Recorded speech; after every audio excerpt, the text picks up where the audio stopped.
Hello and welcome to another episode of Something Rotten. It's the main event, Blake. We are finally playing The Last of Us Part 2, Part 1, because this is a game divided into 4 segments for this podcast. My God, Jacob. Here's the thing. Here's my question. Okay.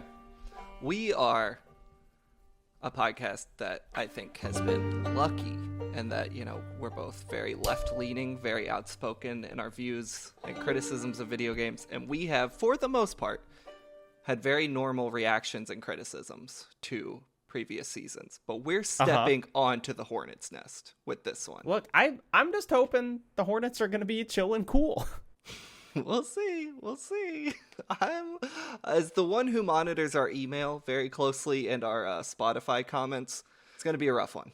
But luckily, we're here with the best guest of all time. Some would say the Last of Us expert. That's right. Joining us from Kotaku, from Normandy FM show, Kenneth Shepard is on Something Rotten. Hi. Hello. Hi. Ken, how much of the last 10 years of your wonderful career has been dedicated to being the best voice on The Last of Us?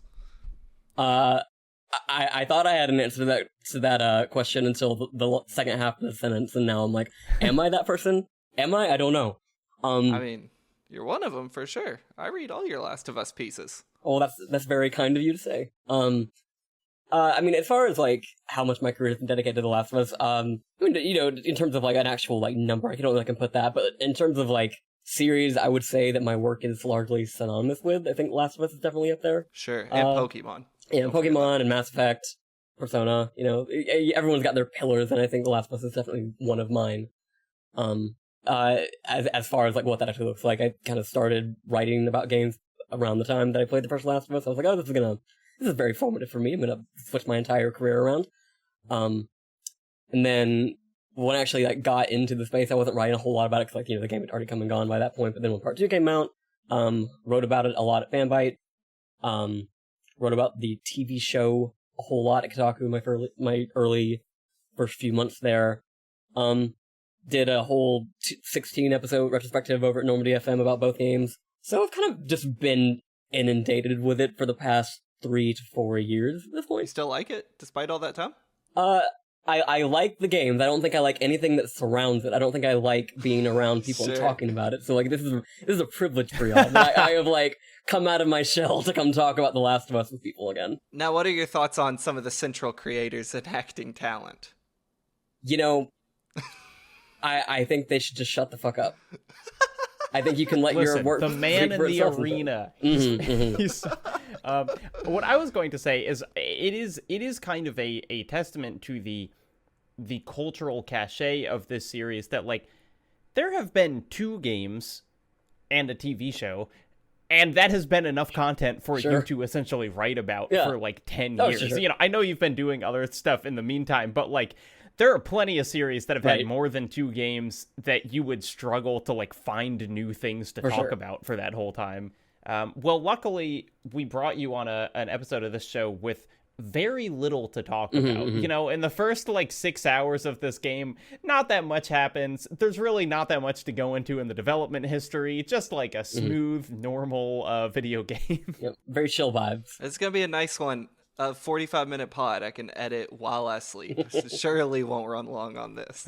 We write this in the episode descriptions, but for people who are playing along, perhaps for the first time, which would be a wild thing to do, we are playing up until essentially the flashback after Ellie finds the theater.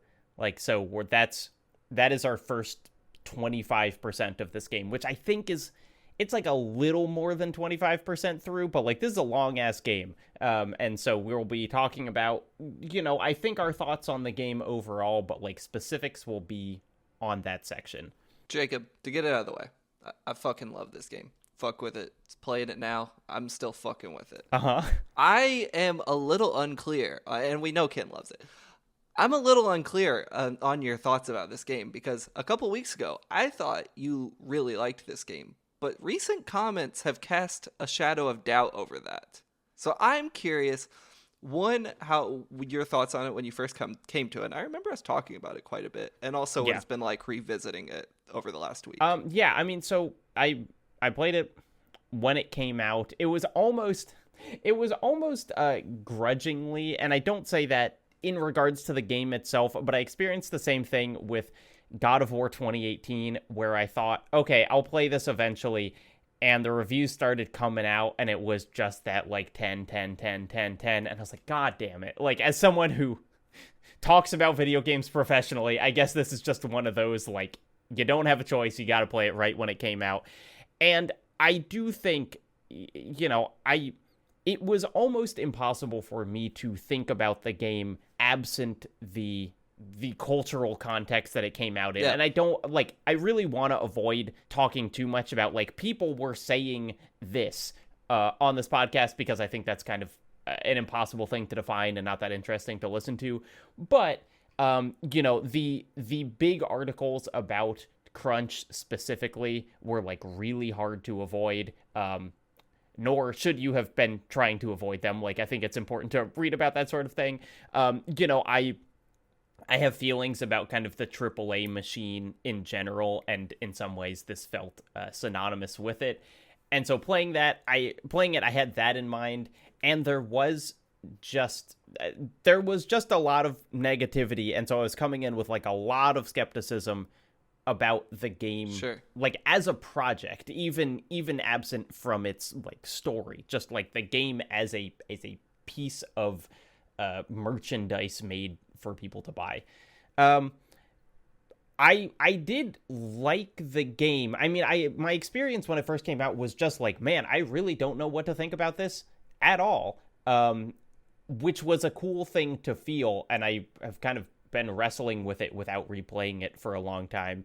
And so now, replaying it, somewhat removed from the, you know, it's like, I'm still thinking about the game's production, but somewhat removed, I think I am able to appreciate what it's doing more. And I mean, of this first 6 hours, like, I can't wait to start playing it again after we record this podcast, is basically what I'll say. You know, like, I've been talking for a long time. I'm excited to see where I land at the end of this game, because, like, generally it's not the first 6 hours that I was, like, unsure how to feel about when I first played it. You know, I think this is pretty damn solid, and it's just, like, the shape of the story as a whole.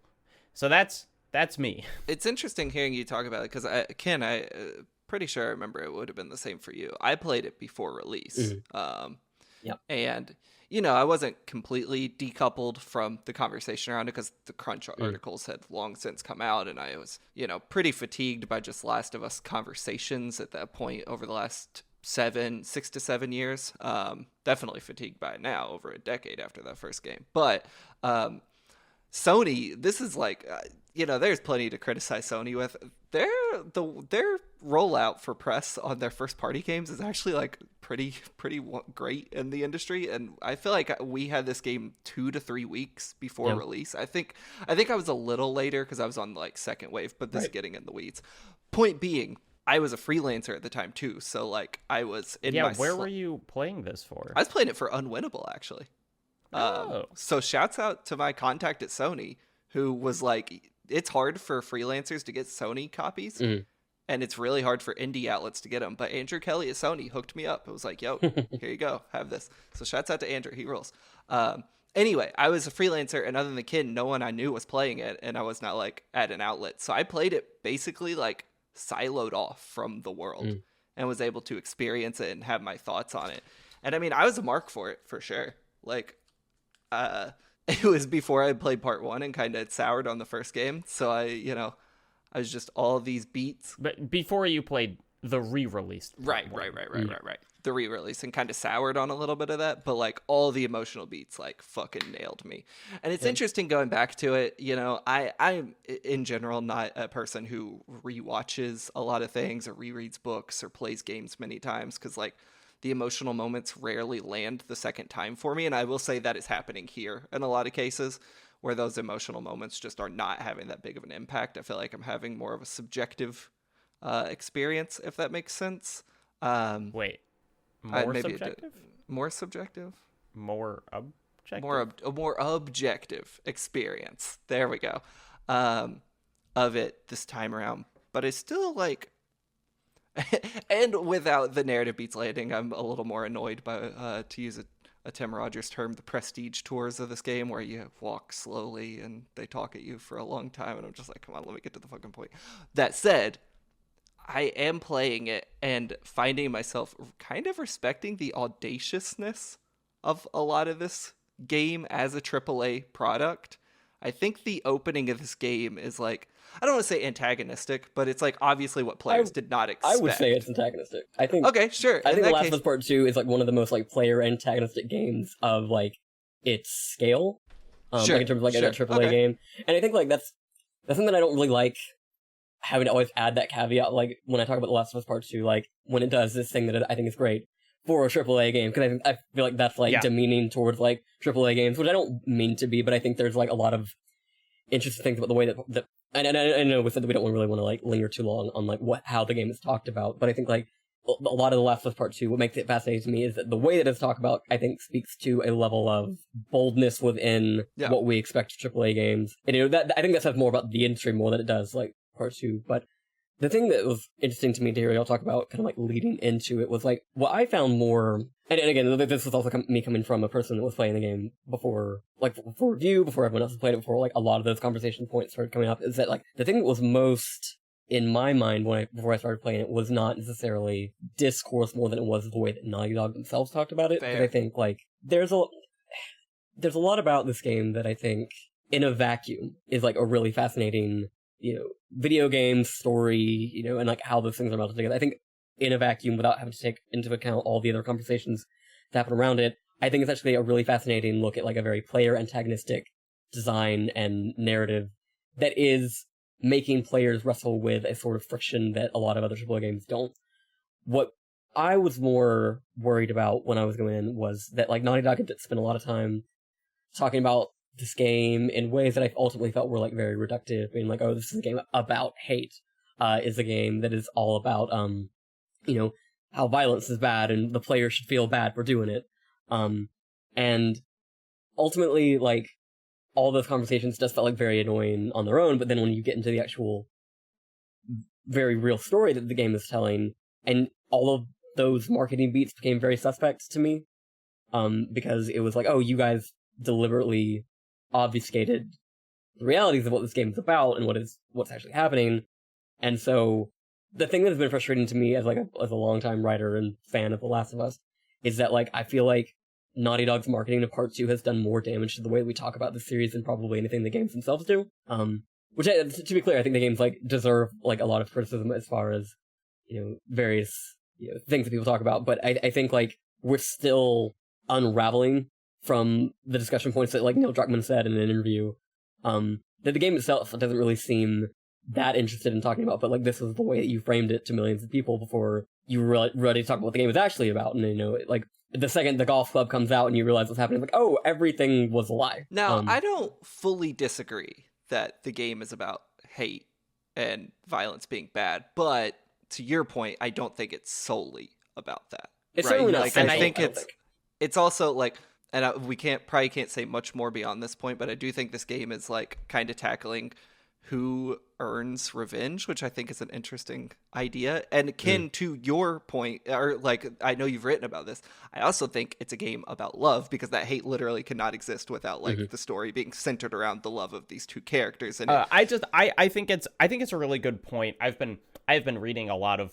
what Naughty Dog, and specifically when Neil Druckmann was talking about before this game came out, which is a real like, oh my god, shut the fuck up, like don't, and we will talk about some of the stuff that he said later on. But I do think it's kind of a weird function of the Sony AAA apparatus specifically, where their marketing seems so invested in telling you how you are going to feel about a game as much as what the game is. You know, it's like I feel like the funniest example that it's easy to make fun of because it is so ridiculous, but there's that that trailer for Death Stranding where the whole world is like flooded and it's going backwards, and then you see that it all came from like a single man's tear when he was playing Death Stranding. Oh, Blake, have you seen Like, like unlocked in memory. I completely fucking forgot about that shit.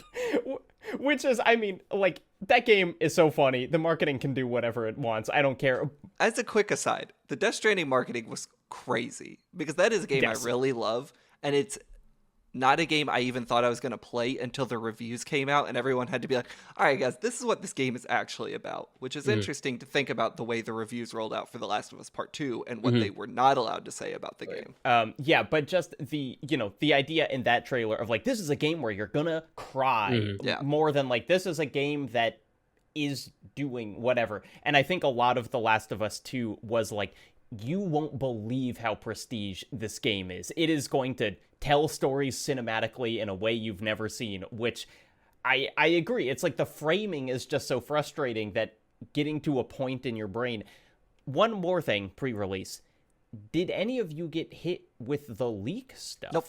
Because that was a huge story. So I managed to get away. Like I didn't see any actual leaks. I did see a fake one that was in the back of my mind the entire time I played the game, and then it turned out to not be true. And I was like, oh great, well that was brain space wasted on something that wasn't even real. What was the fake thing you saw? The Ellie would die. I saw a related thing is when I first played BioShock Infinite, I ran into a fake spoiler where I was Googling very early in the game, like, hey, where's the key to this chest? And I just found someone saying, oh, it's right after Booker kills Elizabeth. And I was like, ah! And then, like, the whole rest of the time I was playing it, which does not happen in the game. I did not seek anything out, really tried to avoid it. Just before starting playing the game, I was streaming something else, or I was watching a stream or something, and I just saw someone in the chat, and their name in the chat was Joel Dies by Golf Club. I was like, and it kind of took me a minute to be like, what is their name? Oh, no! And then, but fortunately, you get that out of the way pretty early, and then I didn't know what happened for the rest of the game. Yeah, no leaks hit me. That moment came at my freaking face like a golf club, I'll tell you what. Okay, Blake, talk about the first 6 hours. Well, they're not fun. Well, no, I mean, mechanically, they are fun after the first hour. They're not happy. And I forgot about that part of The Last of Us. So, we're not going to go too much into The Last of Us Part 1, but basically, it ends with Ellie. The idea of Ellie is she will be the cure for humanity, and Joel robs her of that autonomy, and in the story of the game, dooms the world to just be forever afflicted by this disease.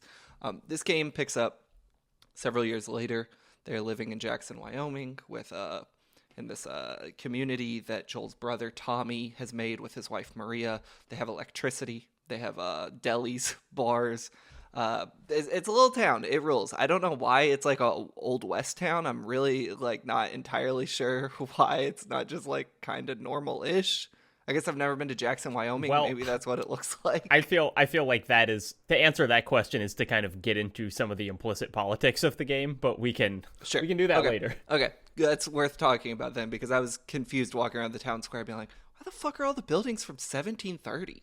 Anyway, so we start the game we open with Joel admitting what he had done to his brother Tommy. There's a really good back and forth between Joel and Tommy here, where Tommy just like is literally speechless. Like he does not offer a monologue or comfort. It's just like a good delivery of a character being like, the fuck do I even say to you? Yeah, I mean, and even just the fact that you start playing as Joel, I feel like is an interesting thing it's like the one time in the game. So the opening sections in Jackson are really centered around the rift between Joel and Ellie. We see Joel is trying to reach out. He's, trying to joke with Ellie. He gets her a guitar as a gift that he's going to teach her how to play. But it is very clear there is a tension between these two. And it's never overtly stated, at least at this moment in the game. But it's clear Ellie has never believed what Joel told her, which is that, she was not actually needed to find a cure. There were other immune people from the cordyceps disease. Blah, blah, blah, blah, blah. Ellie clearly doesn't believe it. And so this is what I had kind of forgot about in this opening is, like if the first game really made you love the connection between Joel and Ellie, I'd forgot that the opening of this game, the death of Joel aside, was basically like, you never get a happy moment between them. In this extended opening, it is always tense. It is always awkward. It is always robbing the player of what they want, which is just as like have Joel and Ellie having a fucking good time again. You get that later in the game, and it's great. There's a really good scene we'll talk about later in the episode. But I had forgot the first 6 hours of this game are just fucking awkward, and it's wild. It's truly wild. I'm tired of the modern world, Jacob. Oh, I can't wait to hear where this is going. Everything is just like designed to be cheap and break after one use.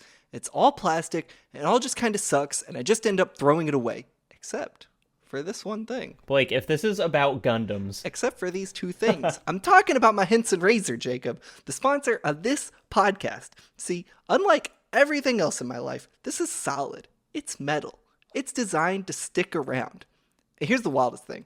Henson Shaving is also an aerospace parts manufacturer. I didn't know that until reading this right now. They're making and engineering their razors with the same kind of quality and precision. Do you know about the diving board problem, Jacob? I absolutely do not. So, all right, hear me out. So razor blades are like diving boards. If they stick out further, they wiggle more. And this wiggle is what causes cuts and razor burn and all that stuff you don't want on your face or other parts. But Henson razors are so engineered they only stick out 0.0013 inches, which means the blade doesn't wiggle at all, and so the shave is super smooth. The thing is like the stiffest diving board ever. This analogy, it works. That's good. You're telling me it's good. It's good! You can get one of these razors, which is also long-term and affordable and a sustainable way to shave, with a free box of blades by going to hensonshaving.com and using the promo code ROTTEN. Hey, free box of blades. That's pretty rotten, huh?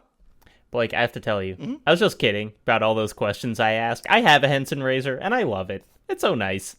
hensonshaving.com, promo code ROTTEN. Blake, we all know December is the best month to give gifts. All right, Hotshot, what you getting me then? The warm glow of friendship? You made me play Anatomy. There's no glow left. This is a dying star. Whatever this is, it's done, Jacob. Okay, how about a lifetime Nebula membership? Wait, really? A lifetime? That's like 45 years. At the clip I'm going. Nebula has brought back lifetime memberships for the month of December, and now you can also give them to other people. The link is slightly different for this. It's in the show's description. But imagine it's the day before Christmas or the day before Hanukkah. I don't know when Hanukkah is. What? You don't have a gift. Hanukkah is a different date every year, Blake. Imagine that you scramble, but then you buy your loved one a lifetime Nebula membership. Imagine the smile on their face when you tell them they can listen to every episode of Something Rotten early, with tons of bonus episodes and no ads for their whole life. Now it just feels like you're being sarcastic. Blake, imagine the affection you'll be showered with when you tell them that they can watch exclusive videos from their favorite Nebula creators like me, Leo Vader, Patrick Willems, Philosophy Tube, and more. You including yourself in that list? Yep. You don't know who I hang out with. I'm just going to buy a Nebula subscription for myself. I don't feel like you're being serious with me right now, Jacob Glynn. You can do that too. It's $250 for a month, or you could treat yourself to a lifetime subscription. Okay. What are you actually getting me? Smile? Yeah, I think it's a great point of just being like, oh, come on, let's get back to, how it was back then, which is also, like, clearly how Joel feels. Right. Yeah. Like, he wants to be like, let's vibe, let's be like we were in, fall before I got stabbed, through the chest. And, like, judging by the reaction to a lot of players, what they wanted and expected from this, which I think makes this intro all the wilder to just be like, no, sorry, remember Joel did kind of a bad thing? Right. Anyway, Ken, what were you going to say? Yeah, it was fascinating to me at the time because I think, like, when it came to talking about, like, what is the sequel to The Last of Us, I think a lot of people view the ending of that first game as this very pristine, crystallized thing that should be, like, kept on the shelf and, like, looked upon as this, like, narrative moment in games.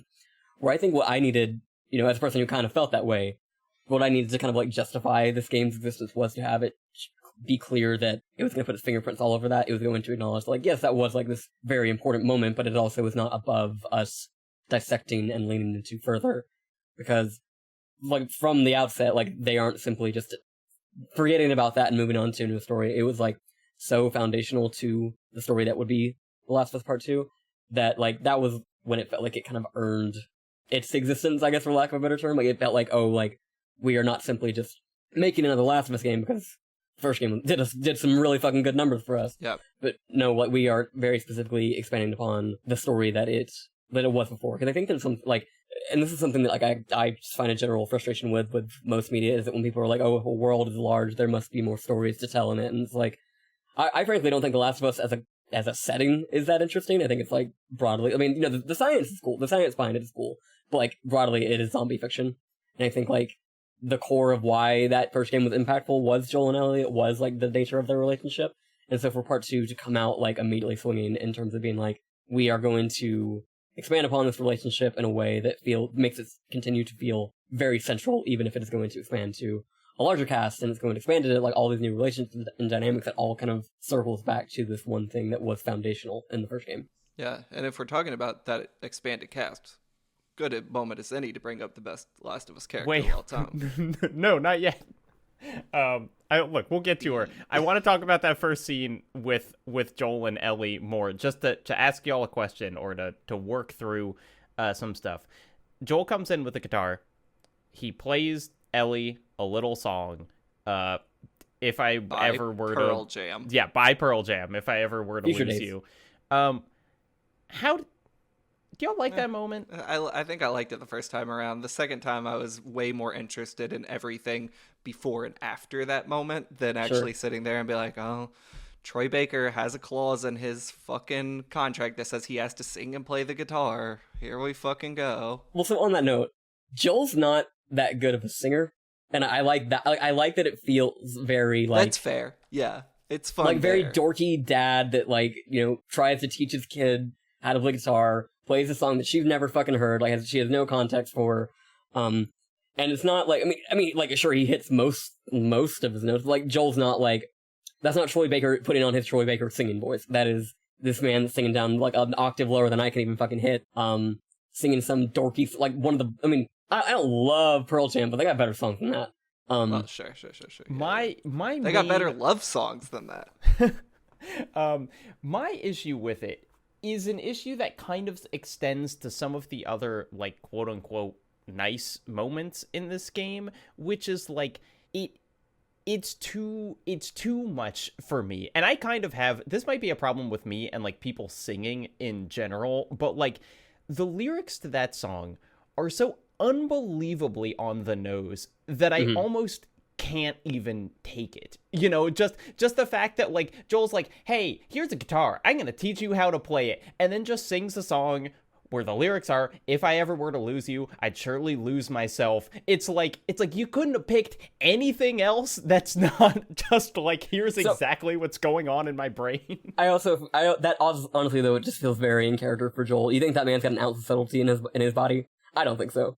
I think he's like reads like the literal words that are from him, is like, oh yeah, you know, this is how.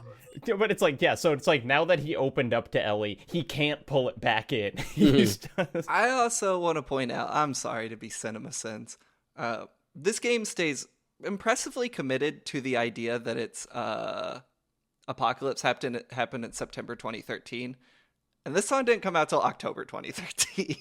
So they have actually acknowledged this, in that there are two ways that you can acknowledge this. One's in-universe, one's out.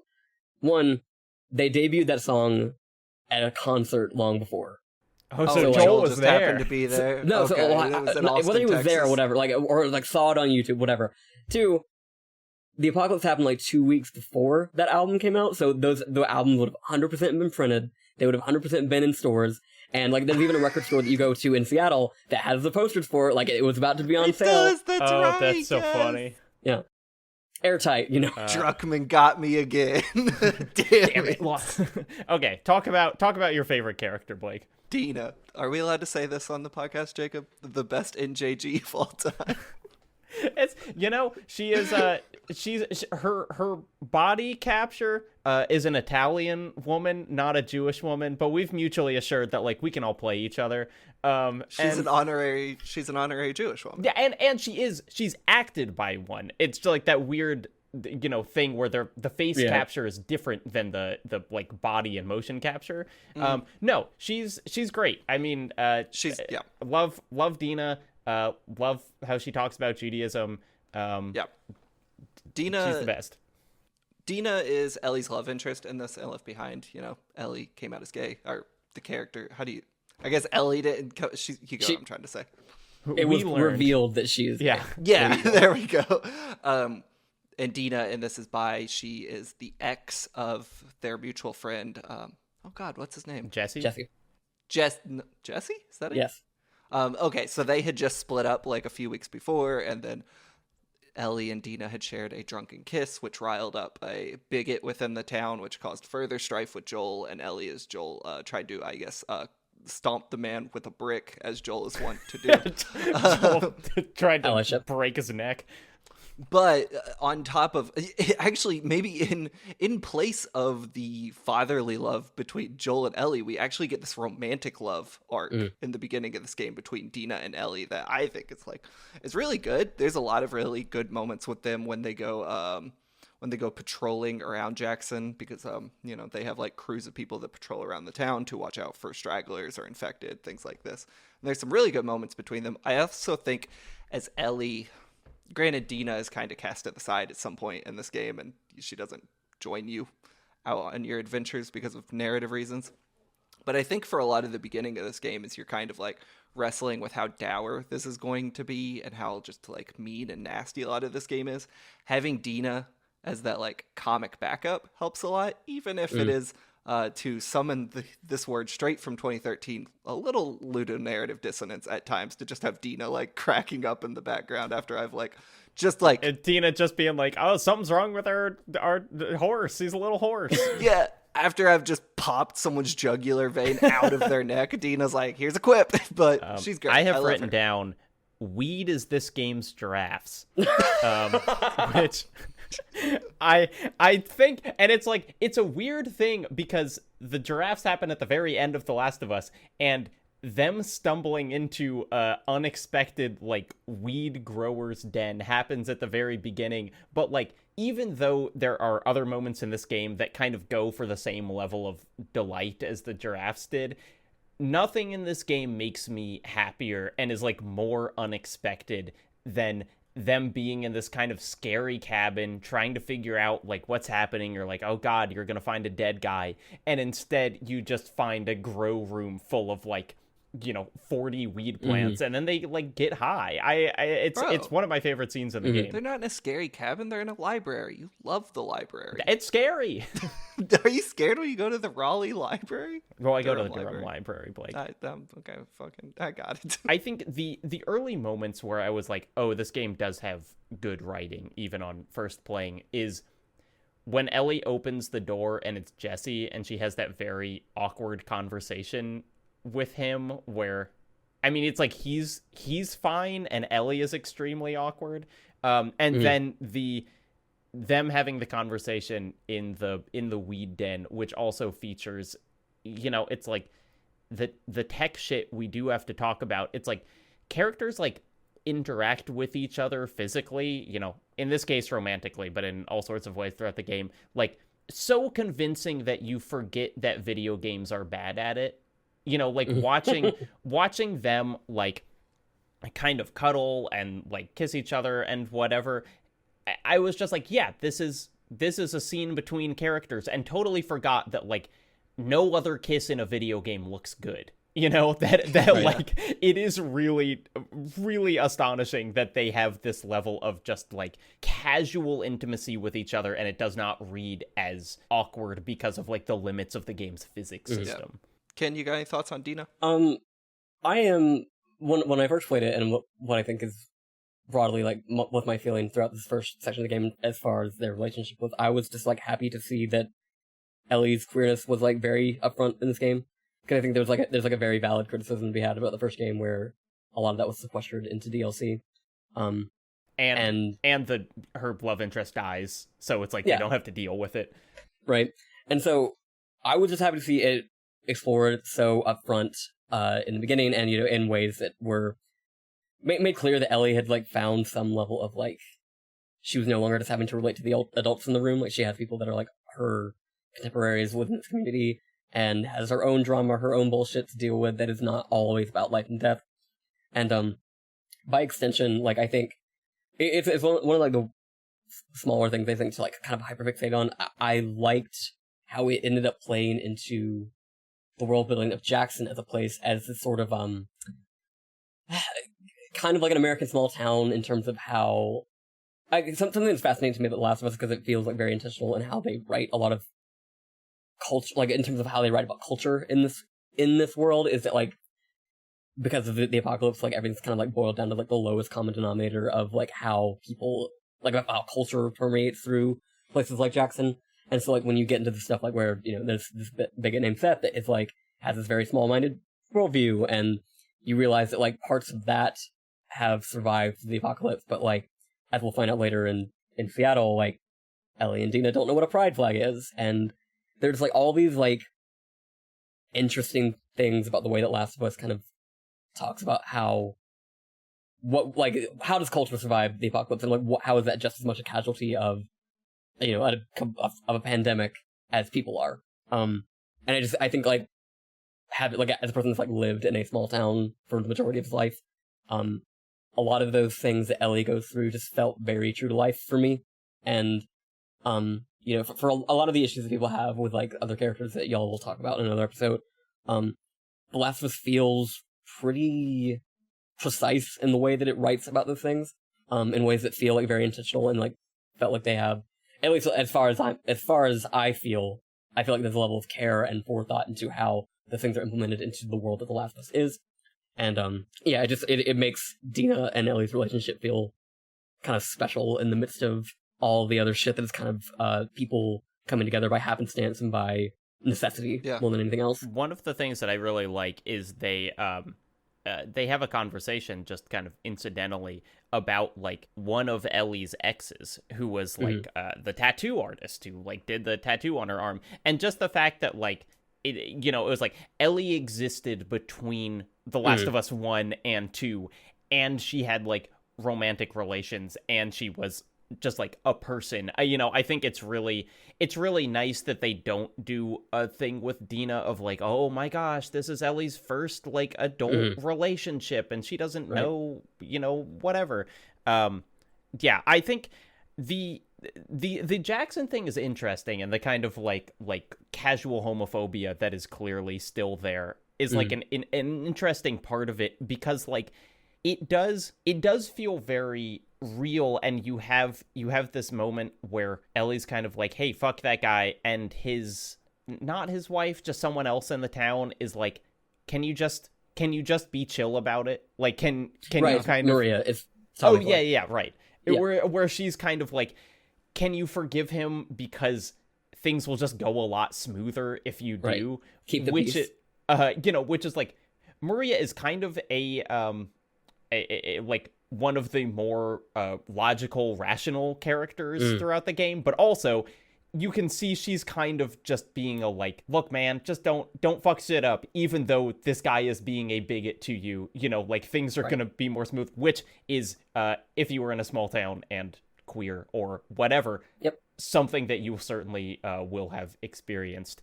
It does, as we will talk about in the future, it is weird that like homophobia exists in this world, but no questions of race whatsoever. Racism has kind of been wiped off of the face of the planet with the plague.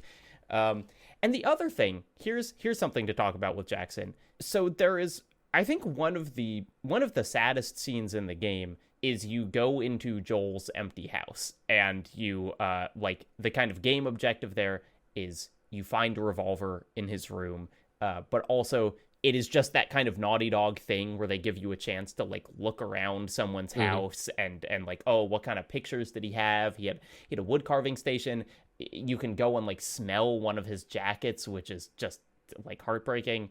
But also my thought in that scene is, why the fuck did Joel live in this house? Like a single man in like an enormous suburban, it's like a 2,500 square foot house, and it is this weird thing about Jackson where it's like, it's kind of like they're all just living in the suburbs. Like, even though it is a commune, this weird idea of like everyone has their private property and it's like giant houses that were left behind, I just find like very strange. And it's sad to think about Joel like being in there alone, essentially, but also it's like, it's kind of one of the things where I don't know if the game is critiquing it or just kind of reproducing it thoughtlessly, of just like, what a weird commune to live in, of like everyone in this town just has their big old white suburban house. Except Ellie, who lives in a garage. That's right. Also, really quick, to just correct something I said earlier, I looked up Jackson, Wyoming, and that's just what it looks like. I know. It looks like a town from the 1730s surrounded by suburbs. That's it. Like, that's the whole thing. All right. So, Joel dies. Should we talk about that? No. Okay. Let's talk about Abby beforehand. Because that's another... Okay, yeah. It's like, you know, the game... For most of the first half of this game, you're just Ellie. But the game does, in the very first couple hours, like, get you used to switching pretty rapidly between characters. And it is weird to be thrown into Abby's character when you don't know even what her name is, let alone, like, who those people are, or, like, where they are, or what they're doing. It's cool, right? Like, it's really strong to just be like, hey, here's 9 people, fucking get over it, you gotta play as one for a while, and shit's gonna go so south for her that there's gonna be little exposition to even explain who this is. I think it's like a really strong character moment for that game, despite the lack of character. I think it just it kind of goes into like what I was talking about earlier. I feel like the game is very player antagonistic, because like I think, you know, when you introduce a new character for somebody to play as, especially like when you're in the middle of playing as a character that's established that you have presumably some attachment to, and like you just kind of throw them in with no context to this other character who plays slightly differently. Like, she does not have the same loadout as Ellie, she doesn't have the same strength as Ellie. Like, she fights with the fist where Ellie has a switchblade, and you know, just like from a loadout perspective, like you were constantly being forced into this other thing that is completely different than what you've already learned to expect, and with no context, and all the sort of it's one of the things where like the very, we talked about it before, like the kind of like natural way that Last of Us characters kind of talk to each other does not always open itself, like, it, again, like feels very intentional, like it does not open itself up to the same exposition that other games might, because like you've got Abby and Owen here just talking about like their relationship and all of that stuff. Like, sure, like that is expository, but like it clearly does not feel player facing in the way that a lot of video game dialogue can be. And then it's like, oh, we have to hit on all these points and say it in a way that sounds very unnatural and weird. But the context is so lacking that like you don't immediately realize what you're doing, and you are playing as this character who's barreling towards this other character you also presumably have some attachment to. And it feels like, and this is what I think is kind of, well, I guess we'll talk about this more like as we get into the specifics of what's happening, but there's like, it feels like the extrapolation of the last section of Last of Us Part 1 where you're playing as Joel, and then everything goes down at the Fireflies base, and this sort of disconnect it intentionally sows between you and the character you're playing as, and kind of just makes you live with it. And you know, you can have your scruples about it, you can feel however you feel about it at the end, but like ultimately, like, to progress forward, you have to inhabit this role as kind of like stage acting, like you are a person that is inhabiting something and acting it out to its logical conclusion. Yeah, I think and one of the things, I mean, boy, this is a theme for this game, but it's like they don't immediately give you a lot to hold on to with Abby. You know, it's not like it starts and she's like immediately quippy or you know, kind of like gives you, it's like, it feels weird to be playing her, not just because you don't know who she is, but also it's like just after leaving the Ellie and Dina section where they're like so personable and like, oh my god, can't wait to spend more time with Dina. Like, Abby just isn't, she's not like giving Naughty Dog, you know, she's not, she doesn't go like, no, when she slides towards a ledge or whatever. And it's just kind of like, it feels very alien being placed in her shoes, because it's just like, she's not like fun, you know, like even when we know that Ellie is like sad or disturbed or whatever, Ellie is kind of like cool because we know who she is and she has a switchblade and whatever, and it just feels different to be there. And then she runs into Joel and Tommy, which I think on second playthrough is one of the most rewarding parts of the game, because like just to know what's happening in her head when you didn't originally, to just see like she's having all these discussions and they're like, how are we going to find them? And she just fucking runs into them. There is a wonderfully animated moment the second Joel says his name to Abby, where you just see like her eyes become the size of saucers, which like, you know, a game 10 years ago, you probably couldn't add that like level of just like facial animation, but Abby's face tells a million stories in this moment, especially on a second playthrough when you realize when you know who she is. Like, it's a crazy fucking section right here. So I'm playing the whole game next to another E name. We've got Ellie, Abby, and now my partner, Annie, who I watched the TV show with. And E name? Yeah, oh, like Ellie, yeah, Abby. I see. Anyway, Annie hasn't played Last of Us 2, doesn't know what happens. First experience with The Last of Us was from the TV show. I don't know if it's just because she was watching, but these opening hours, I just had like truly the most dread. Like playing, like starting the game was so hard just because I was like, I know what's coming up and I don't want to see it, but also like she's going to experience this truly awful moment of Joel's death for the first time. And like, just vicariously, I don't want to like have her experience such an unpleasant moment. What is Annie's like? She watched the show. Does she like the story? Like, was she into Joel? She was interested. Well, I'll tell you, she had the most normal reaction that you possibly could to this. And I was like, man, you are not like people on the internet. Where she watched the show, she liked it. I think was had some issues with the show in similar ways to what I did. But so Joel gets killed, and she says, "Oh no, I'm so sad. I can't believe Joel died. Although he did do a lot of bad things." Like, that was literally her quote. And I was like, yeah, that's what you're supposed to think. So, Abby, we don't know why yet, but Abby, when Joel and Tommy go back to the, I guess the mansion that her and her crew are staying at to, get out of this big blizzard and also just the hundreds of infected that are now running everywhere. There's a really great chase scene with Abby in here. All the chases in this game are generally really good, by the way.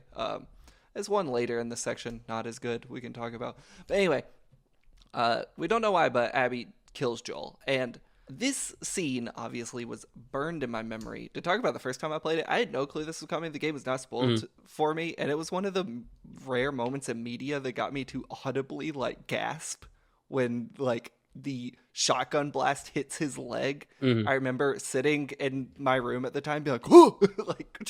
I was going to say, Blake, I think that is the most rotten moment of this scene. It is not that he gets killed with a golf club, but that shotgun to the leg is so fucking brutal. So I want to talk about this, right? We've talked on this show about the lack of ceremony around some characters' deaths and the way we like that. We talked about in No Country for Old Men, the main character's killed off screen. And there's a good Spring Breakers death. James Franco's character just drops it in one scene, is never talked about again, which, history has proved that was good and for the best. We should all do that. They don't. Now, all that said, Joel's death is brutal in a way that on second playthrough, I was surprised by that they went that hard on torturing him, and I could not understand if that's just because in the world of The Last of Us, everyone has to die brutal deaths. We'll talk about plenty more brutal deaths, or this is the game saying Joel deserves this level of torture, or I just was a little surprised on this playthrough thinking about this is the choice for the game's main character, is to kill the fucking shit out of him in a way few games ever would their protagonist. I'm of a few minds of it, because I do think, and this gets into a sort of a larger conversation that y'all can get into in a later episode. I feel like The Last of Us Part 2 feels like, both literally and just in the way that it kind of portrays things, I feel like it is a constant, the game is constantly in conversation with the perception the world has about who Joel Miller is, which I think is interesting to think about and replay after watching the show, where I feel like that show tried to do a lot more to humanize, might be the easiest, laziest word to use, in terms of try and make you understand why somebody might be sympathetic to Joel on a level that is not just simply I played as him. Because I think The Last of Us Part 2, because of the structure of its narrative, I think it spends a lot of time making you sit with the effect that one person can have on two different people. Like one person can view this person one way, another person can view them in a very different way. And I think the brutality of Joel's death is like kind of like the last word for one character to kind of say, like, to speak into the world, like, their perception of this character, where another character has to spend the entirety of the game reckoning with, like, their conflicting, ultimately more positive feelings towards that person. So, like, I think having Joel's death be as violent and, just, like, as it is, like, I think that is just, like, speaking to the character that did it more than it does any singular vision of who Joel is, because I think the game has, like, two very conflicting visions of him, and I think that's, like, the nature of it, is to sit with, like, for a person that, ostensibly ruined the entire world's chances of ever coming back from this pandemic, but also this person that is, like, loving enough of his daughter figure to take her to a fucking museum to go see all this nerdy shit that she likes. Like, I think the game is constantly, like, sitting with how different two people's views of one person can be, and I think that's just an extension of that. Well, it also asks, like, decoupled from all the good we've seen Joel do, what kind of death does he deserve for all the bad he has done? And you could probably make a fair case that Abby wasn't cruel enough based on what Joel did to the fictions playing it, but it is like, in terms of, it's a raw moment. Like, it's brutal. Right. As a person who ultimately, like, really loves the character of Joel Miller for all his complexities, you deserve that shit. I think the game is obsessed with, and we'll talk about this more, what does deserving death even mean? I think is something that you have to tangle with this game, because it's like, me as a person probably will not come as a surprise to people who are familiar with my work, am against the concept of the death penalty. Not just as an aspect of the American justice system, but, like, I do not think that people should die for crimes. I don't think that is, like, a punishment that we should deal out. There are people in the world who I wish were dead. That is this thing. And Ellie in this game is obsessed with this idea of, as she says, justice, which is killing the people who killed Joel. And I think the game is really asking you, and I mean, even Dina asks Ellie this several times, like, what the fuck does that mean? Like, what, it just, like, you killing them after they killed someone you love, like, that's it? That's the equation equals justice? And, like, when you find someone dead who was involved in Joel's killing, and Ellie didn't get to kill them, she is very disappointed because she didn't get to kill them. And it's like, so you killing them is justice, but someone else killing them is not? Like, what does that mean? And unfortunately, I do think we should talk about one of the things that inspired this game now, because it is very bound up in Joel's death, and I think both the depiction of it and where it's gone, which is, Neil Druckmann has said in multiple interviews that the kernel of the story idea for this game or whatever came from a video that he saw of in the year 2000. There is something that was referred to as the Ramallah lynching, which is, to say this as succinctly as possible, two Israeli soldiers accidentally drove into Palestine, were detained at a Palestinian police station. This is all on the West Bank, and a passing group of people broke into the police station and horribly killed those two IDF soldiers. There's video of this. It includes, their heads being bashed in, which is, if you think about The Last of Us 2, you can see the connection. The necessary context for this is the passing crowd was a funeral march for a 17-year-old that the IDF had killed, because in the past 2 weeks, the IDF had killed 100 Palestinians, including 20 minors, and that is in the long, long history of the IDF killing way, way, way more Palestinians than Palestinians ever kill Israelis. And Druckmann sees this as a child, says that He felt incredible anger. He wished that he could, quote, push a button and kill all the Palestinians. And then later says that he felt, immense guilt and disgust at himself for feeling that way. And then he decided to kind of make a game about that. There is so much to talk about with that it's kind of going to follow us through this whole series. But I do think just in the context of Joel's killing, like, for this to essentially work on the player the way that it worked on Druckmann, like, you have to feel so mad that you would do anything to get back at these people, and clearly the route to that is extreme violence, and, like, that is how Ellie feels at the end of it. And so, like, I do kind of don't think that it would have worked for the goal of this game if it was not as, like, agonizing as it is. Sure. Oh boy. Any of you have thoughts on that? I feel dirty saying this as a press member. Neil Druckmann needs a better PR handler to stop him from talking. It's unbelievable, man. I mean, like, in general, I wish game developers did not have PR handlers so they could talk. This dude actually needs a team of them to be like, Neil, just say... He needs a muzzle. Just say, hey, my game is coming out in August. I hope everyone enjoys it. Because, good lord, you dolt. It's one of those things where, like, I feel... And again, this comes back to what I was saying earlier. It's just, like, the way that... And not to say, like, any sort of creation should ever be, like, completely divorced of how it's talked about by its creators, by, the hundreds of thousands of people that are trying to, like, put this out in the world and market it to millions of people to be bought in the PlayStation 4. It's this constant struggle, like, as a Last of Us fan who thinks that the games actually, like, have a lot of interesting things to say about, all of the various things this game has, to, like, always have the people that are talk about it in these ways that are just, like, you leave no room for interpretation, like, good faith interpretation of, like, how you're presenting these ideas.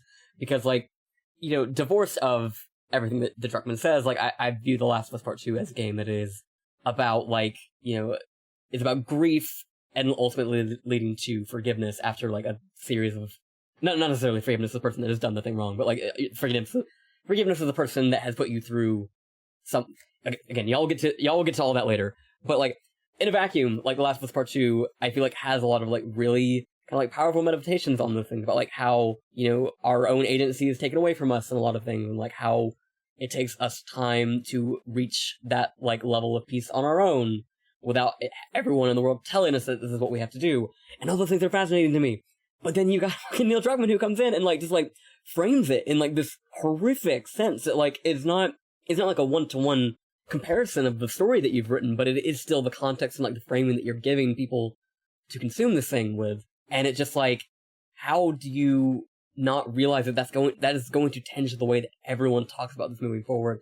Not that it, like, has really, I think, in the grand scheme of things, I don't think it matters to them that much, because, like, it has not stopped The Last of Us from being this very, like, huge prestige moment that wins all these awards. Yeah, and it's like, in general, the people who don't like this game, they don't not like it because of its, like, implicit Israeli politics. It's like, That's not what subreddits were created for. Sure.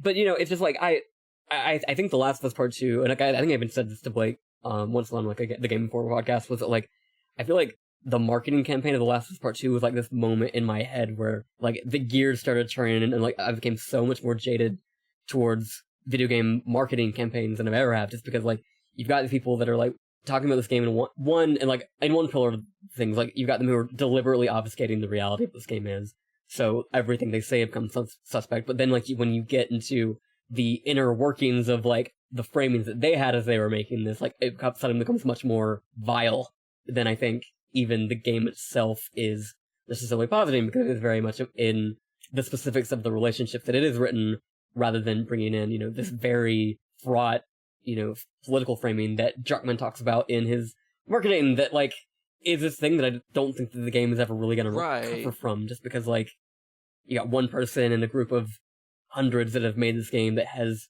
painted this certain image of the conflict that it's trying to illustrate that I just don't think it can ever really erase anymore.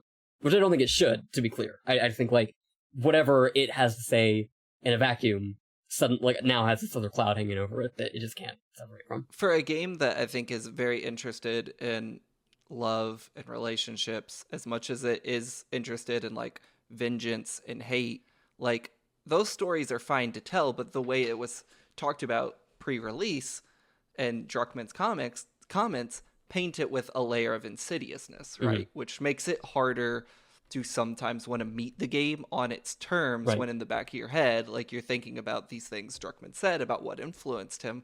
It's hard to like want to open your heart to the idea of these two characters like having happy or loving moments because it's created from such a place of venom, you know?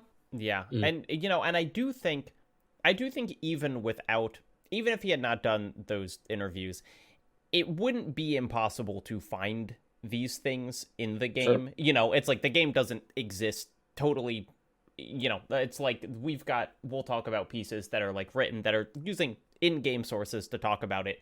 But yeah, it is just like, it is so visceral an image that he paints of it that it is then kind of impossible to think about anything else in a way that I find very very frustrating. And man, look, as a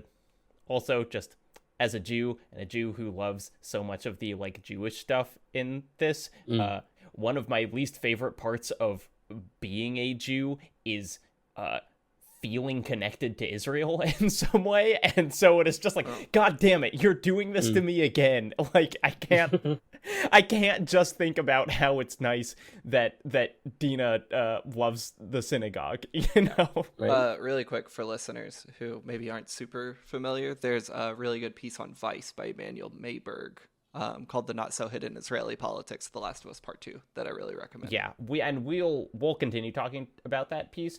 One thing that I think is really interesting that he says that I think you can actually talk about without engaging in that whole political conversation is early on he writes, "The Last of Us Part 2 takes place in a more stabilized post-apocalypse, decades after societal collapse, where individuals and communities choose to hurt each other as opposed to taking heinous actions out of desperation." Which I do think is like a really interesting way of framing the divide between The Last of Us 1 and 2 and kind of where that like love-hate thing comes in, because like even though Joel's version of love I think is extremely fucked up, you know, it's like in the first one he is doing much of what he does out of love, and like, you know, because it is like, if I don't do this we won't survive.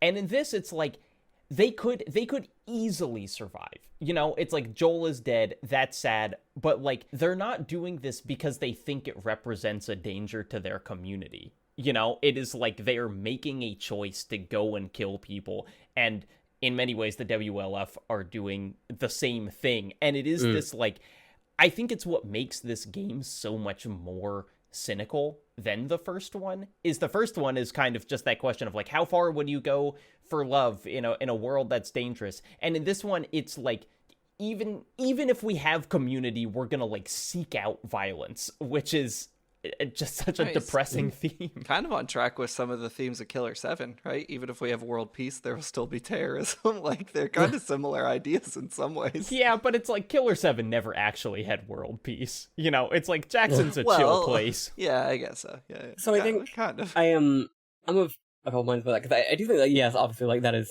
the nature of what Abby and Ellie both have done, is that they sought out this violence in one way or another. But I also think, like, that, you know, if that in and of itself is cynical, then yes, I guess the game is cynical. But I also think the game is broadly, one way or another, by the end, has done a lot to kind of illustrate that, like, this cycle of violence there existing is not necessarily this universal constant, and there is, regardless of whatever compulsion you might feel, there are people that don't, like, that are willing to condemn what you're doing, that are willing to speak out against it. You know, Lev is an example that y'all will get to eventually.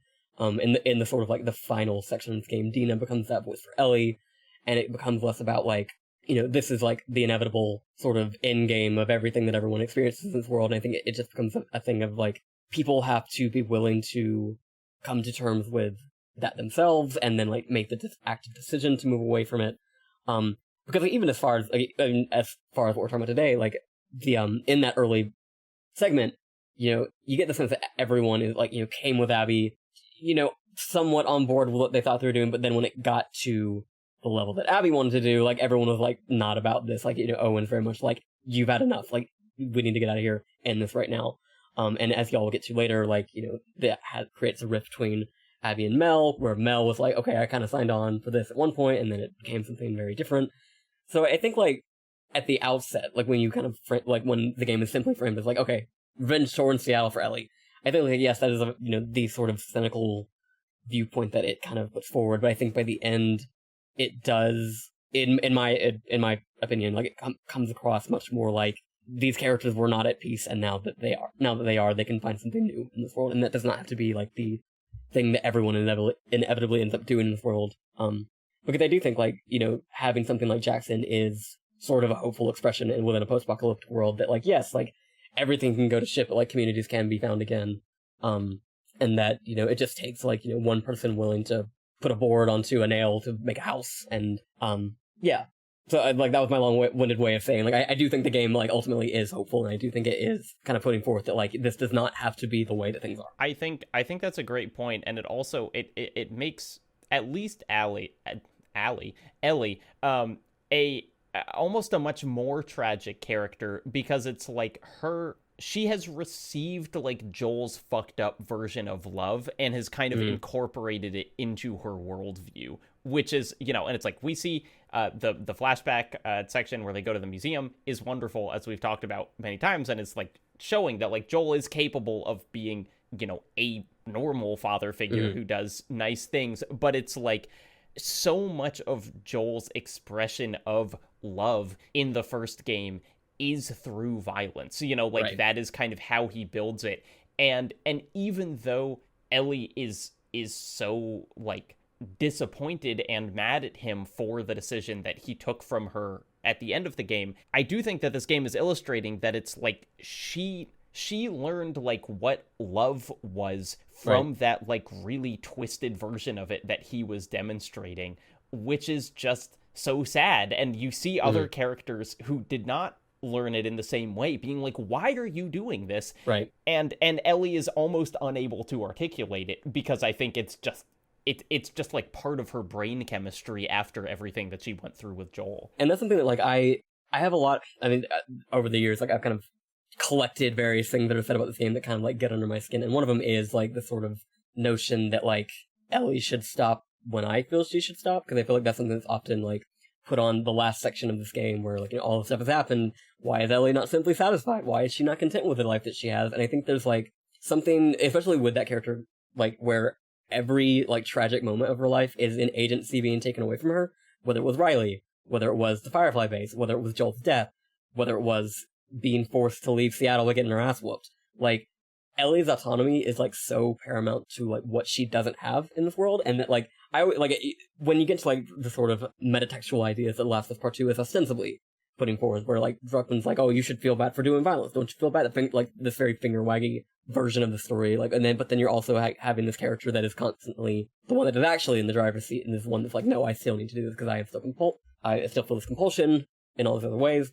Who, to me, like that is more important than than my scruples. To me, it is more important that Ellie sees things to her natural conclusion and is able to make a decision on her own, which is kind of like, incongruous with what we've been led to believe video games should be, right? Like, we've always been told that, like, okay, you're the hero of the story, you're the one that's in control, and I think sort of, like, attaching our moral compass onto a character who has, like, lived through a very specific world and has a specific worldview and lived experience, that's just always been, like, one of the things that I've always had trouble with in terms of conversations around this game. And which I think is, again, comes back to, I feel like Naughty Dog has talked about it in a way that didn't actually feel like it worked with the format of game they put out. Yeah, I mean, I think that the moral compass thing is good because it's like, hey, you can disagree with her. Like, I think this game expects you to disagree with the characters very early, but yeah, then saying, like, so the story should be the thing that I would have done. It's just like, hey, that's not how stories work. Hey, guys. Yeah. We've all gone around the horn here, said a lot of really smart things. Mind if I dumb it up real quick? Dumb it up, Go like. for it. while Joel's being tortured, he says the hardest line of all time, and I just want to make sure we acknowledge it. He looks Abby dead in the eyes and says, go ahead and say whatever speech you've been practicing and get this over with, which is a wild thing to say seconds really before you're killed. Like, that's so good. You know what? For all his faults, Druckmann's an all right writer occasionally. He's got some bangers in that head of his, and that line is so fucking sick. And he looks up with, it's so good. So good.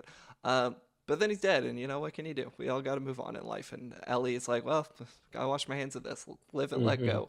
Yeah, so it's, Ellie is chilling normal, and then she decides to take a vacation to Seattle, totally disconnected. You know, the story really... it does slow down. You know, it's not that you stop getting information and you are like learning about the world in every minute of this, but like of the 6 hours that we played, the first 3 hours are a mile a minute, you know, and then the second half is this kind of much more measured going around.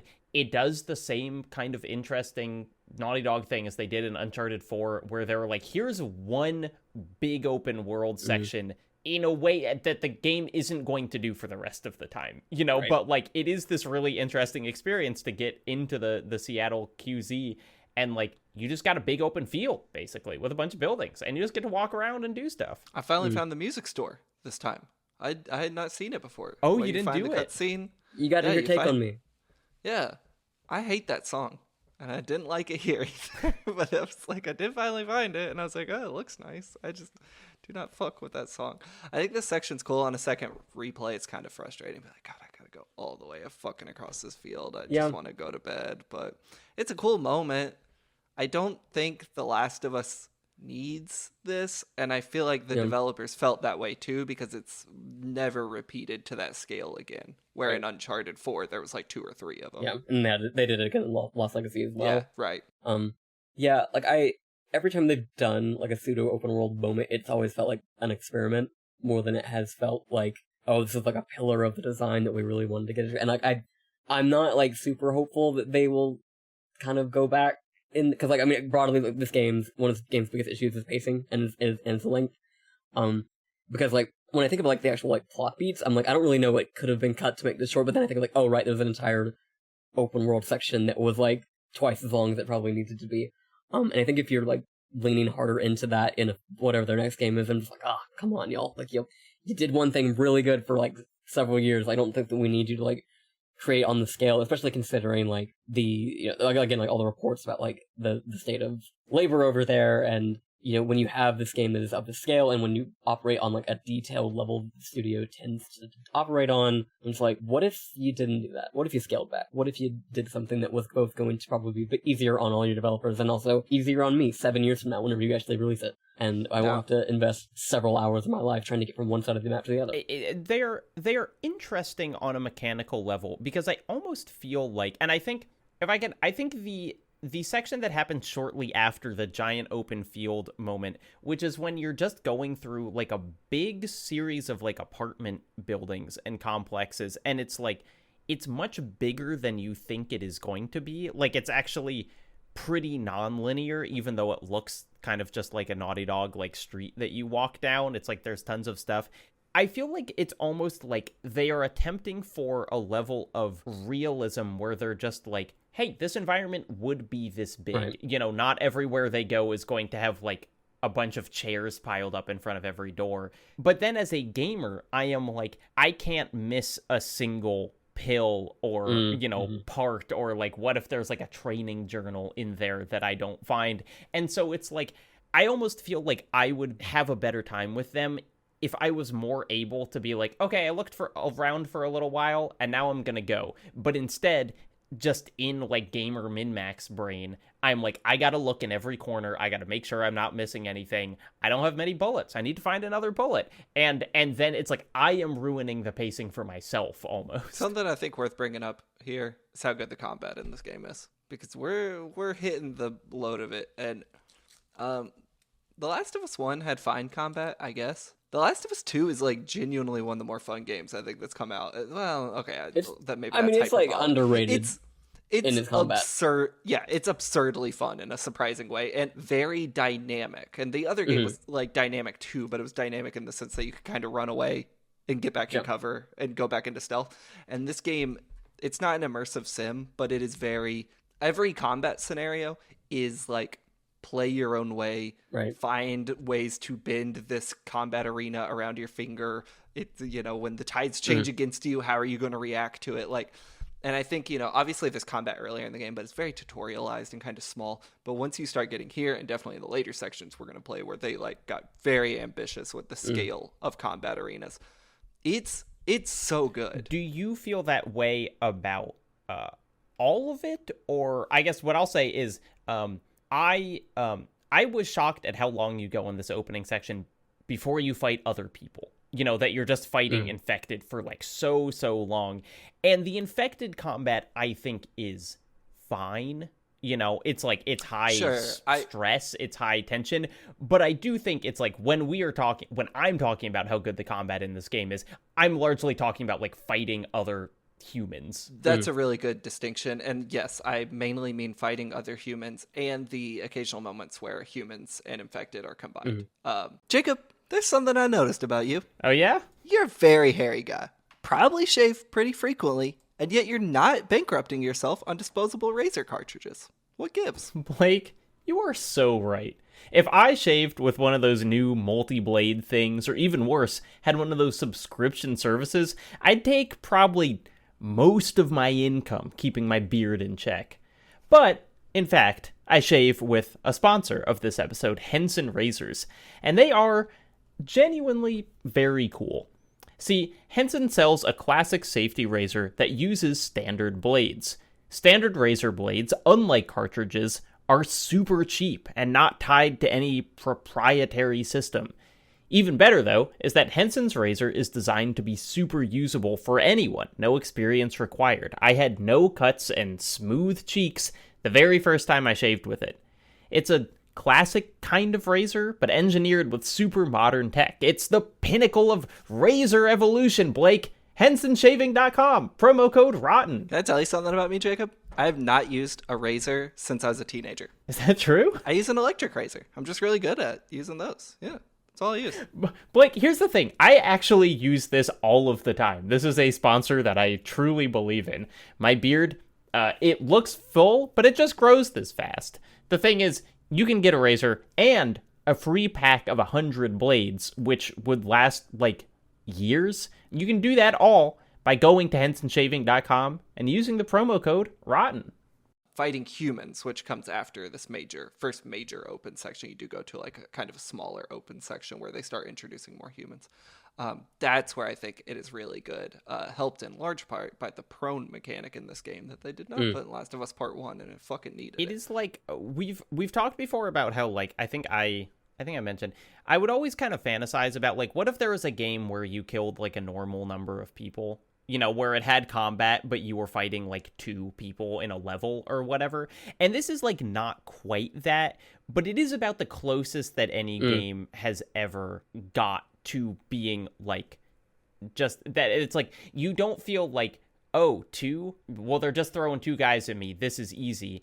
It's like, I am fighting 2 other human beings, And I don't think, it's not just that they yell each other's name and like die horribly. It's just kind of like the way they're animated, walking around the environment, and kind of like their behavior patterns feel so legitimate. Like, you really don't see much jank in their behavior, and it makes you realize how many games, when you're fighting enemy opponents, they just behave so absurdly that you immediately, like, stop thinking of them as people. There's just something so good about the loop of, like, going into arena, seeing someone's there, going prone in long grass or hiding, taking a moment to set up some traps, and being like, all right, I have this clockwork machine that is going to go off without a hitch. First trap goes off. Obviously, everyone's on high alert. Inevitably, someone's walked behind you and seen you, forcing you to start running in a way that, like,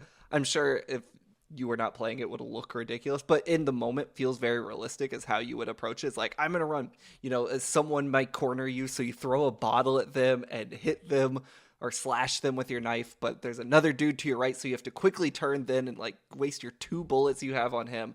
And like at every moment you are having to like make these micro decisions that create the sum of the larger part of the combat scenario, and you could never play that section the same way twice. Like any Uncharted engagement, just to use like the most natural comparison, is going to play out the same way. You're going to go to one of 3 different cover areas and you're going to like shoot ducks in a row.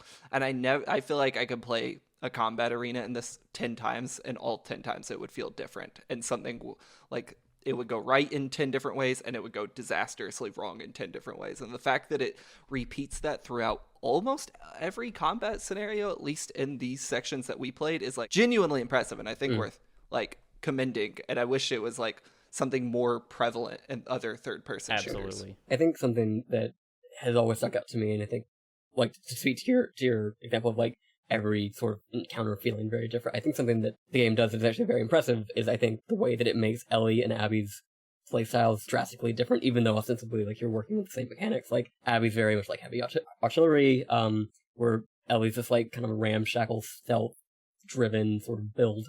That has always been fascinating to me because like it's another example of like I think where that perspective shift is like so paramount, not to just the narrative, but it's also like how you're approaching situations, because like Abby can handle things that Ellie is not equipped to handle, which makes like the shift can sometimes feel like a buff or a sort of like a hindrance at certain points, because like you get so used to being able to handle things one way and having the tools at hand to approach things in a way that because like for Ellie, like I've gotten through so many of those first few encounters in Seattle without like a bullet even going off. Where Abby, just by nature of the stuff you're given, she's not able to necessarily pull things off in the same way, and I think that's just like a testament to the dynamic and just like the way that it feels like there's so much care into giving you different tools that always make you have to handle things different ways, whether by necessity or just by like the things you have on you right now. Yeah, it is.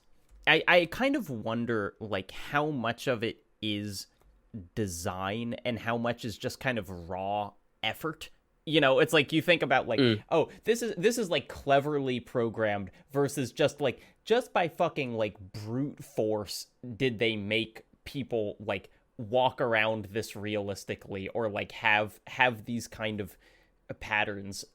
Something, Blake, I want to get your opinion on this. I feel like I have an essay in me on this aspect of like, we have played a lot of Rotten games where there is this shared theme of no matter how tough an enemy is, one headshot brings them down. And I think it is so valuable a like thing to have in the game to just like enforce this theme of like human fragility, of like it doesn't matter. I think it matters how like animated and vocal and kind of realistic the humans seem in this game, because it makes a moment where you like accidentally get a headshot off and they just drop like so shocking, just because it's like, if I didn't do that, they had a whole person in them that would have done like 5 different tactics and I would have had to deal with it. And instead, all of that was blown out of the back of their head, and as soon as you make a game where you are like shooting people in the head multiple times, I feel like that illusion is gone. And so it is one of my, like, the enemies are so dangerous, but also they just take a realistic amount of damage. And maybe if I was playing on a higher difficulty level, Ellie would feel that way as well. But I can take a lot of shots now. I agree with you, but the infected aside, because I think clickers can take a few headshots, and obviously the heavier infected can. I do think there's some brute enemies that can take multiple headshots, and kind of to your point, I think it kind of ruins the illusion of a lot of this game. It's like, okay, there's this big dude, but like, can I just headshot him even though it'll be hard? And it's like, nope, still requires like 4. Yeah, am I right about that? But I'm right about that, right? Like they can take multiple headshots. Okay, we'll have to test that. Mythbusters. Yeah. Get back to me, because I don't distinctly remember, like, anyone that just, like, inherently took more headshots. I know some people have, like, riot gear and, like, helmets and shit, but... I'm thinking one enemy specifically. But I also think, like, to your point, Jacob, it feels good that most enemies in this game, even if you're not nailing headshots, if you're hitting with bullets, 2-3 shots at most, 4 at the absolute hey, max. it's like you have 8 shots total, so it better not take more than 3. And I mean, that's that Call of Duty thing, right? Where like yourself and every enemy could go down with like 1 or 2 bullets, and headshots will take them out at 1 every time. I think this game like really benefits from having that kind of approach to enemy health, where it's like, okay, I have 3 bullets, and I'm good chance I'm going to miss all 3. But if I can nail these, like, I know this dude is not getting back up. And I mean, I know that I'm into the combat because, like, I actually fiddled with the individual difficulty sliders, which is not something that I do very often. But I started playing this on normal, and what I turned up to hard was, like, the number of resources you find, and, like... I think I turned up, like, the enemy AI as opposed to Ellie's, because you can turn up Ellie where she, like, takes more damage, or you can turn up the enemies and it essentially makes them smarter and maybe makes them take more damage. But, like, it was that kind of, like, it was like, I want to be playing how the game wants me to, and me having full inventory feels like it's not doing that. And so, like, actually being able to, and, you know, kudos to them for letting you adjust those individually. I was like, I don't want to be dying in one shot, but I do want to, like, be wondering if I can spare this Molotov, which is, like, you want to have that, like, mental argument with yourself before you use any resource in this game, because everything's so dangerous, but also everything's so slim. It's not like you've got a pocket full of grenades. What's your Molotov strategy? Because I'm a throw a brick, throw a bottle first to get the infected to group up around them, then Molotov them, and then what happens here is the clickers go so crazy they'll help spread a little more fire, and that's how you use those Molotovs. It doesn't work with the humans as much, but nevertheless, that's good. Also, if you can just get like a doorway, a bunch of infected will just run through it and set themselves on fire. But I was really using them on what are the new kind of infected that they introduce in this section that, like, explode? Shamblers. Yeah.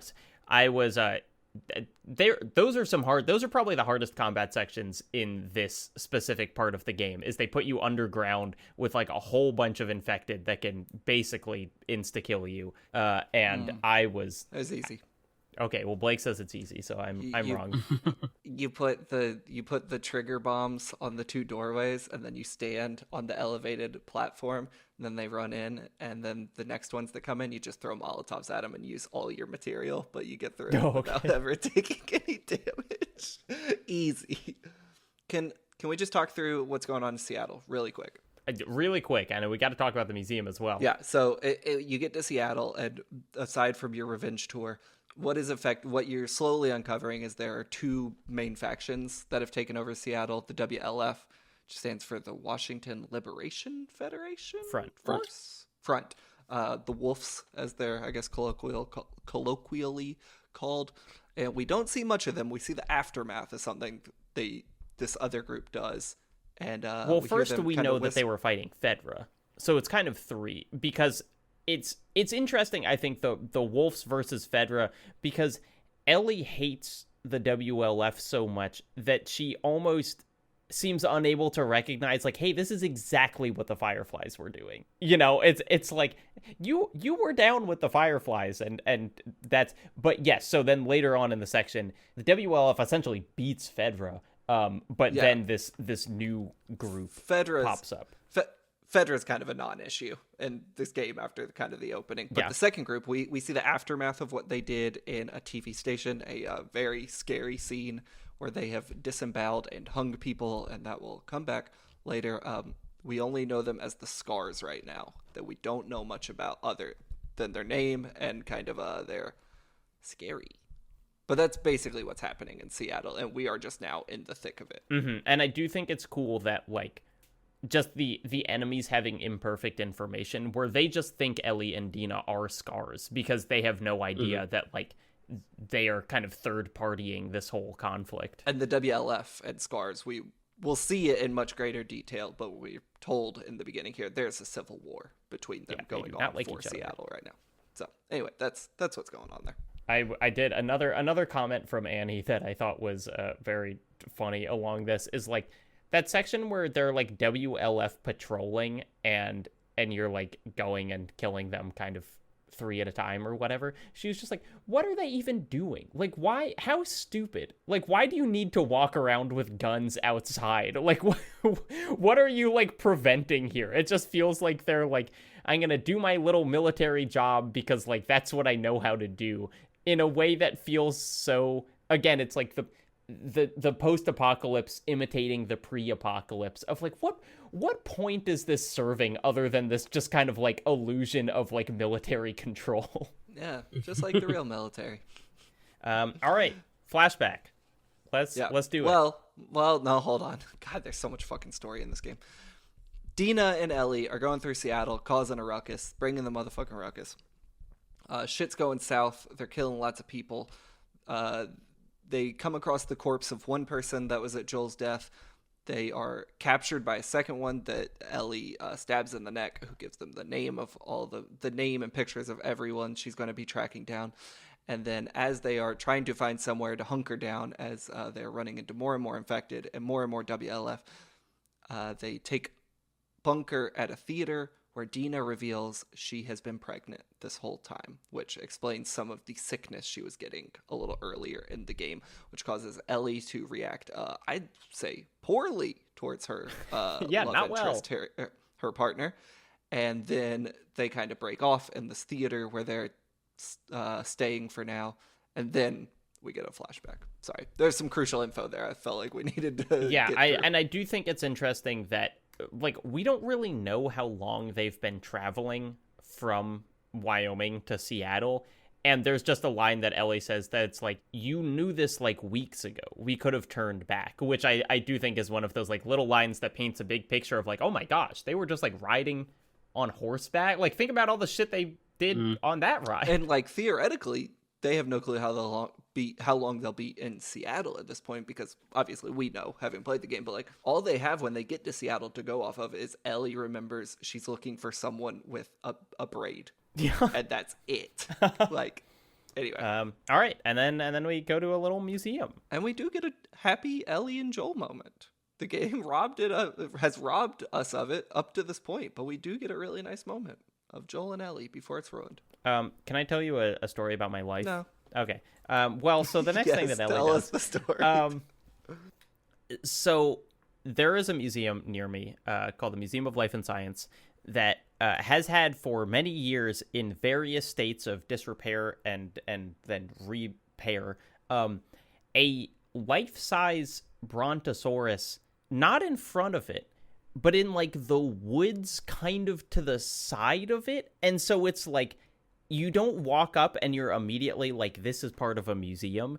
It's like you're kind of biking along a trail, and then it's like, oh my god, there's a dinosaur over there, which is very cool. And of course, Ellie finds a T-Rex in front of this museum and is very excited. But even more so, I have these vivid memories of, I would go with my dad and we would kind of like adventure back into that forest.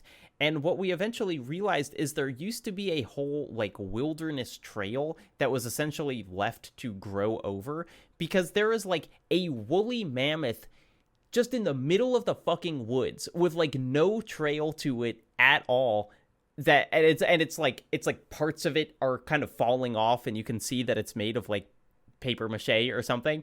But anyway, So my point in telling this is just like the experience of wandering through the woods and like finding a big sculpture that's part of a museum is like weirdly close to life for me, and I was just so delighted both times that I've played it to do this. I believe we mentioned this on the podcast about a month back, that I was in Durham, North Carolina, to hang out with you, AJ, and our friend Mitch. Conveniently, you did not take us to the coolest thing in Durham, North Carolina, which is the fucking dinosaurs in the woods, you dick. I'm so Unbelievable. sorry. It was my my plot to get you back here in the future. God, you took me to a freaking boring other museum instead, where I got to see Andy Warhol paintings for the first time. That was pretty sick, honestly. That museum was really cool. What was that? Let's shout them out. Friends of the show. The Nasher? Yeah, the Nasher. That place was rad. But they didn't have dinosaurs, so. Okay, so that's my story about the museum. How do y'all like the museum? It's cool. Shouts out to it. Just generally the museum, like the concept of a museum. Yeah. How do you feel about Oh, museums in concept? In that case, very cool. I love museums, dude. They're so sick. I don't go to a lot of them. I need to now that I'm in New York, where there are apparently like a bunch of them. And You're going to go to a lot starting in November with me and AJ. Just drag me to them. And yeah, this section. So okay, so I mentioned this earlier, and like, I still really like the story of this game. It lacks a lot of the emotional impact on a second playthrough for me, which I think is more of a fault of mine than the game. Like, I just don't really. I don't really enjoy engaging with stories for a second time, and this game is kind of like reliant on these beats. I just think that's funny. Like, you're like, I don't like to think about things a second time. Yeah, how many times have you seen Ichi the Killer, Blake? Well, that's different. That's a better story. It's completely different. There are exceptions to every rule. I'm just saying, like, okay, but right, like, the whole point of Ichi never lands the same for me. And, like, I think this game, more so than Ichi the Killer, since now you brought up this comparison, is reliant on those moments really landing and, like, hitting you in the gut, whether in a positive or negative. And as a player who just doesn't really experience that often, this section kind of felt a little cumbersome in its prestige touriness of just like, I gotta kind of slowly walk through this. But then you get to the fucking, the space machine, as they're called. And of course, that moment's great. It's so good. But I was skipping primarily all of this, just trying to get to the end of it. Brutal. I'm sorry, man. I mean, I love the scene. I think, like, as I mentioned earlier, I think the game is constantly, like, knowingly, like, grappling with, like, two different visions of Joel Miller as a person. And, because what I love about this scene, and no shade to my own parents, who, like, mostly left me alone to, like, find my own interests and, like, not give a shit about things. I like seeing a version of Joel that is so invested in Ellie's interests that he is, like, I am going to, like, what's the inverse of a love language? Like, something that you like to do for people as opposed to the thing that you need to do to feel love? Whatever that is. I like the idea of, like, him knowing Ellie well enough and her interests and what she cares about to put on this huge grand gesture in the fucking apocalypse when everything he does here sounds, like, wildly improbable to me. I don't know how you're gonna get a fucking cassette recording of a space launch in Doesn't the matter. middle. Don't worry about it. Sure. It's a thought that counts. I think I like that in that, like, because I think there's a lot of conversations that happen around Joel and what he's done, and sort of like this projection of who and why he does the things that he does. As him being like, oh, I'm just trying to, like, have this surrogate daughter to, like, replace my old one. Where I think, like, you see these very clear through lines of him and Ellie having their own relationship and their own things that they care about together. And I think the game, like, grappling with that, and, like, I think, like, you know, the very last scene of this flashback where, like, you know, we've had this great day together, we've, like, really enjoyed our time together, and then you're reminded, oh, right, there's this cloud that's hanging over this relationship now, and whatever good times they're having, like, they are on borrowed time. Like, Joel is, you know, moments away from being found out for who he is and what he's done. And so I think, like, for me, this scene hits because it is, because I think the game has to, like, kind of, again, like, I keep, like, nearly skipping ahead to things that y'all talk about in another later episode, but I think to, like, earn that last flashback in this game, which I think is, like, the entire emotional crux of the entire game, that is the final scene of this game, I think it has to show that, like, Ellie is more conflicted than the player might be about Joel, because I think there are plenty of people that are like, you know, oh, fuck Joel, he deserved this, he deserved what he got, and, you know, completely irredeemable, but I think you need to spend a lot of time illustrating and that. Plenty of people who are like, Joel did nothing wrong ever. Sure, yeah. And so I think the game has to, like, really earn the moment of, like, showing that someone is conflicted, but ultimately does come to the conclusion that they do, and I think you need things like this that show that Joel was not, or Ellie was not simply a symbol to Joel. She was a person, and a person that he loved dearly and cared about, and, like, was invested in her identity and her interests, and that's what I think that this scene illustrates best to me, is that, like, whatever your scruples might have been about Joel and Ellie's relationship, it did mean something to him. Yeah, I think to your point, to kind of like go back slightly on what I said, there was I had not thought of this until recently rewatching Noah Caldwell-Gervais' Last of Us 1 and 2 video on YouTube, where he talks about in The Last of Us 1, we never see Joel and Ellie just kind of vibing, just chilling, right. You know? We're always just going to the next B from our A. And, like, that actually, I think, is a course correction in this game with scenes like this where, like, there's no combat in this. There's, like, a mildly tense moment that's quickly, you know, alleviated later. But, like, this is, like, one of the first times we've just, like, hung out with Joel and Ellie and, like, not had it upended by, like, violence or horror. You know what I'm saying? Like, and I do really, really like this scene for that. It's just, like, okay, they get to be people for a little while beyond, like, the conversations they have in between shooting people. Yeah, I mean, I like the flashback a lot. I love the museum stuff, just in that, like, how close it feels to a real museum. I assume this is basically a real museum that they, like, photo scanned or whatever. I have written in my notes, why doesn't the astronaut thing fully land for me?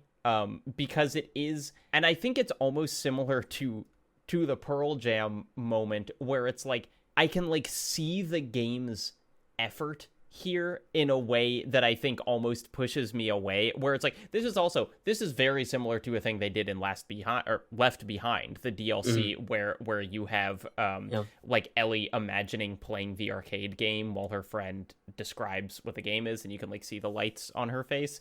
And I think it's just, I love the museum, and I think the space capsule, even though I don't want it out of the game, but I just feel like I can, like, see the effort of them being like, this is a nice moment, a little too clearly for it to, like, totally emotionally land for me. But I'm still glad it's in there. Like, I still, you know, I like it much more than, you know, just having another scene where they, like, kill a clicker together. I think that's part of what, because, like, you brought up the Left Behind scene, which is, like, the equivalent scene in the arcade, which they notably did not do in the show, and I wrote about it over at Kotaku, and they got a lot of shit for it, was that, like, by removing that sort of scene where Ellie is having to, like, imagine something that was in the world before she was ever born, before everything went to shit, I think that's, like, such a paramount touchstone of The Last of Us, is, like, Ellie's constant lack of concrete connection to things from before, but this is always this, like, dream that she has of it, because, like, you know,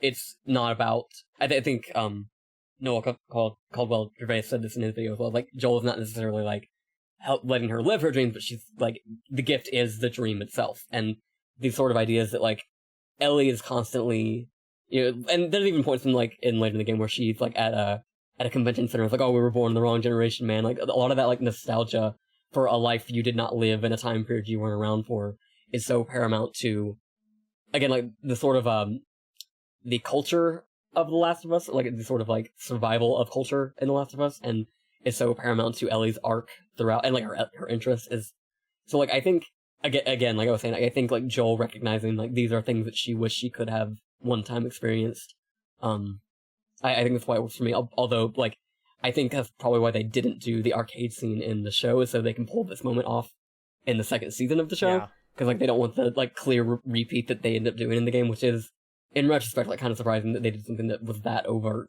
in terms of repeating the same, like, literally, like, the same camera angle and the same, like, effects. So, odd choice in retrospect. Man, at some point we're gonna have to carve time out on this podcast to talk about them doing this game as a TV show, because I think far more than the first game, this one justifies why it has to be a video game to work. That I just, like, cannot fathom how you make that work as a TV show without the season being 50 episodes long. But, Blake, it's not going to be this episode, because we've got to wrap it up. I have a lot more to bring up, actually. I know, but I need to go. I need to do things with my day. Ken, thank you so much for coming on, for lending us your expertise, your perspectives on this game. What is, I mean, we said you write for Kotaku, you have Normandy FM, a podcast. If people wanted to read your Last of Us writing specifically, where would you, like, direct them to? Most of it that was coming out, like, I feel like around the time of Last of Us Part 2 will be on Fanbyte. I think the most well-rounded thoughts I have are actually on Kotaku, just because, like, it was during the show, and I think there are a couple essays on there that I think largely encapsulate my feelings on the series, which was one was about like it was one about Joel, one about Ellie. One of them was like the Last of Us show tries to change what the game told us about Joel or something along those lines. And the Ellie one was, I think, the show changed Ellie in ways that make season 2 worry, and some bullshit like that. But because I think those are like probably the most all encapsulating essays I've written about The Last of Us in terms of that. But also like the most beat by beat stuff is Normandy FM, which we did 16 episodes of both games. Hell yeah. And that was before the remake or the show came out. So like there's some context missing there, but that is probably the most all encompassing as well. I was on that.